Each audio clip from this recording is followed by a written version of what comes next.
नमस्कार आप सभी को, स्वागत है आपका हमारे इस प्लेटफ़ॉर्म पर। आज हम लोग चर्चा करेंगे लेखपाल की और कई सारे कैंडिडेट्स के मैसेज भी आ रहे थे कि लेखपाल की एग्ज़ाम डेट को लेकर ऊहा-पोह मची हुई है। उसकी एग्ज़ाम डेट बहुत जल्दी है, बहुत देर में है, कितना समय मिलेगा, इन सब की चर्चा करेंगे। साथ ही साथ टेट कॉमन कट ऑफ को लेकर भी गहमा-गहमी हो रही है, इनकी भी चर्चा करेंगे और साथ ही साथ आपका सिलेबस कितना बचा है, सबसे महत्वपूर्ण मुद्दा और कितने समय में ये सिलेबस कंप्लीट हो जाएगा। आओ ज़रा शुरुआत करें। सबसे पहले कॉमन कट ऑफ को लेकर देख लो, ये खबर काफ़ी चर्चा में है। हालाँकि कॉमन कट ऑफ को लेकर जो आंदोलन हो रहा है, लगातार अभ्यर्थी प्रयास कर रहे हैं। कुछ पॉज़िटिव खबरें हैं जो निकल के सामने आ रही हैं कि हो सकता है कॉमन कट ऑफ लागू कर दिया जाए। अच्छा अगर ऐसा किया जाता है तो 45 नंबर, 40 नंबर, 50 नंबर इनको भी मौका दिया जा सकता है। अगर इनको मौका मिला तो ज़ाहिर-सी बात है जो पेट में 99 परसेंटाइल लिए बैठे हैं उनके लिए थोड़ा घाटे का सौदा ये हो जाएगा कि भीड़ फिर से ज़्यादा मिलेगी। है ना? अभी जो आप पेट में इतना स्कोर करके आप टॉप पर बैठे थे, फिर से आपको मेंस के लिए उन्हीं कैंडिडेट्स के साथ बैठना पड़ेगा, जिन्हें कहीं न कहीं आप पेट में पछाड़ के आगे निकले थे। ठीक? तो आपके लिए कहीं न कहीं जो 99 परसेंटाइल या 98 परसेंटाइल के आस-पास हैं, उनके लिए ये घाटे का सौदा हो सकता है। लेकिन उनके लिए ये अच्छा मौका हो सकता है जिन्होंने किसी न किसी रूप से या किसी न किसी कारण से पेट में बेहतर नहीं कर पाए थे। और कई सारे ऐसे कारण होते हैं, पेट में स्कोर नहीं अच्छा आ पाता है, लेकिन आप पढ़ने में बहुत अव्वल दर्जे के होते हैं, आप जुझारू टाइप के होते हैं, है ना? तो अगर आपको मेंस में मौका मिले तो आप बेहतर स्कोर कर पाएँगे और एक सिलेक्शन या एक सीट भी ले सकते हैं। तो उनके लिए ये अच्छा परिणाम देगा। खैर, उत्तर प्रदेश अधीनस्थ चयन आयोग की ओर से यानी यूपी ट्रिपल एससी की ओर से जो प्रारंभिक अर्हता परीक्षा कराई गई थी, उसमें न्यूनतम कट ऑफ निर्धारित किए जाने की मांग अभ्यर्थी कर रहे हैं। इसी को लेकर प्रतिनिधि मंडल ने नेता प्रतिपक्ष पांडे जी से मुलाकात करी है, इनको ज्ञापन भी दिया है और ये मांग भी करी है लोगों ने कि ये जो विषय है, कॉमन कट ऑफ का विषय, ये विधानसभा में आप उठाइए और अगर ऐसा करते हैं, योगी आदित्यनाथ की नज़रों में आ जाता है और चूँकि 2027 चुनावी साल है, तो हो सकता है आदेश भी आ जाए। और अगर आदेश आ गया तो ज़ाहिर-सी बात है कि बहुत सारे कैंडिडेट्स मेंस परीक्षा के लिए बैठ रहे होंगे। हर एक परीक्षा में चाहे लेखपाल हो, लोअर हो या फिर अन्य हो। ठीक चूँकि पेट में कॉमन कट ऑफ आ गया है। अब ऐसी स्थिति में जो अभ्यर्थियों का कहना ये भी सही है कि किसी कारणवश उनका जो पेट में अ, दर्शन है, वो किसी कारणवश अगर नहीं रहता है तो उन्हें आगामी परीक्षाओं में भाग लेने से वंचित कर दिया जाता है। तो ये भी कहीं न कहीं उनके साथ नाइंसाफ़ी हो रही है। ख़ैर, ये मुद्दे हैं, ये मुद्दे उठ रहे हैं। हो सकता है आपका कॉमन कट ऑफ घोषित कर दिया जाए और अगर ऐसा किया जाता है तो 40-42 नंबर तक वालों को भी मौका मिल सकता है। इसके अलावा अब ज़रा सिलेबस में देखो, हमें कौन-कौन से टॉपिक्स कंप्लीट करने हैं। साइंस एंड टेक हमने कंप्लीट कर दिया है। साइंस एंड टेक के बाद हम शुरू करेंगे इकोनॉमिक्स। भारत भारत की अर्थव्यवस्था और सामाजिक विकास। इसमें जो टॉपिक्स दिए हैं, लेखपाल के लिए हम उन्हीं टॉपिक्स को कंप्लीट करेंगे। सबसे पहले भारत में आर्थिक नियोजन क्या है? इसके उद्देश्य क्या हैं? उपलब्धियाँ क्या हैं? इसको पढ़ेंगे। नीति आयोग की भूमिका, यहाँ पर बहुत सारे ऐसे टॉपिक्स मिलेंगे आपको जो पहले ही हम कर चुके हैं, है ना? जैसे नीति आयोग, इसके बारे में हम आपको ऑलरेडी पॉलिटी में बता चुके हैं, ठीक? हाँ, यहाँ पर इकोनॉमिकल पर्सपेक्टिव से हम आपसे डिस्कस कर लेंगे कि इसके काम क्या है, इसकी भूमिका क्या है। सतत विकास का लक्ष्य, इसे भी हम कंप्लीट कर चुके हैं। सतत विकास लक्ष्य हमने आपको एनवायरनमेंट में पढ़ाए थे, यहाँ पर भी उन्हीं को रिवाइज़ कर लेंगे। अब यहाँ जो नए टॉपिक्स हैं, जैसे भारत में आर्थिक नियोजन, इसमें इतिहास से संबंधित कुछ फैक्ट्स और इसके अलावा इसके उद्देश्य, उपलब्धियों को पढ़ेंगे।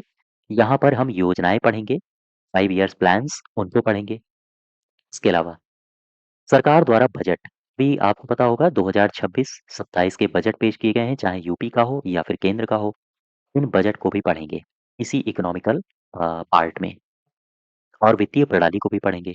भारत में कृषि, उद्योग, व्यापार, वाणिज्य का विकास कैसे हुआ है, ये सारा का सारा जो टॉपिक है ज्योग्राफी में तो हम पढ़ ही चुके हैं, आप वहाँ से रिवाइज़ करते रहें।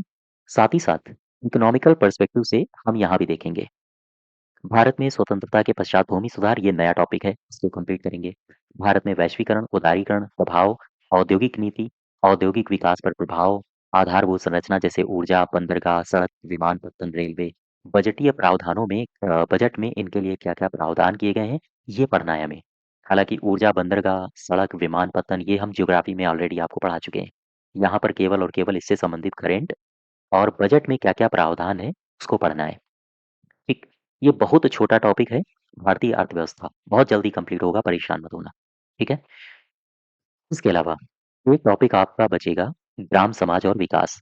समय थोड़ा-सा यहाँ पर लगेगा, चूँकि यहाँ पर योजनाएँ हैं, सारी की सारी योजनाएँ हैं, ग्रामीण विकास संबंधी योजनाएँ हैं, ग्राम्य विकास कार्यक्रम हैं और ग्राम विकास शोध प्रणालियाँ, ग्रामीण स्वास्थ्य योजनाएँ हैं, ग्रामीण सामाजिक विकास, ग्राम विकास भूमि सुधार, केंद्र और राज्य की ग्राम्य विकास संबंधी योजनाएँ। उन योजनाओं को पढ़ेंगे हम लोग, लेटेस्ट डेटा के साथ और बजटीय प्रावधानों के अपडेट के साथ, ठीक है? तो ये 2 टॉपिक्स बचे हैं, 5 नंबर का ये है और 5 नंबर का ये है। इसके अलावा फिर धीरे-धीरे जैसे-जैसे हम परीक्षा की ओर बढ़ेंगे, परीक्षा तिथि अगर आपकी अनाउंस हो गई, तो फिर वहाँ हम लगातार करंट अफ़ेयर्स से भी आपको अपडेट कराते रहेंगे, ठीक? चलिए, ये कुछ टॉपिक्स हैं, उन टॉपिक्स को हम लोग शुरू कर रहे हैं सबसे पहले इकोनॉमिक्स से, यहाँ से शुरू करेंगे, ठीक है? अब आ जाओ कुछ बैचेज़ के बारे में हम आपको बता दें, अगर आप इस चैनल से नए हैं, तो आप इस चैनल को सब्सक्राइब कर लीजिए और अगर आप नए हैं चैनल में तो लेखपाल का बैच आपके लिए चल रहा है और आप अगर इसे ज्वाइन करना चाहते हैं, इससे जुड़ना चाहते हैं, तो हमारे एप्लीकेशन में जा सकते हैं। एप्लीकेशन की लिंक आपको डिस्क्रिप्शन बॉक्स में दी गई है। वहाँ से जाके इस बैच से जुड़ जाइए और इसका जो कूपन कोड है KT25 आप कूपन कोड का इस्तेमाल कर लीजिए। ठीक? सारे के सारे टाइप्ड नोट्स आपको प्रोवाइड कराए गए हैं, क्लास नोट्स हैं, रिकॉर्डेड वीडियोज़ हैं, तो आप यहाँ से देख सकते हो।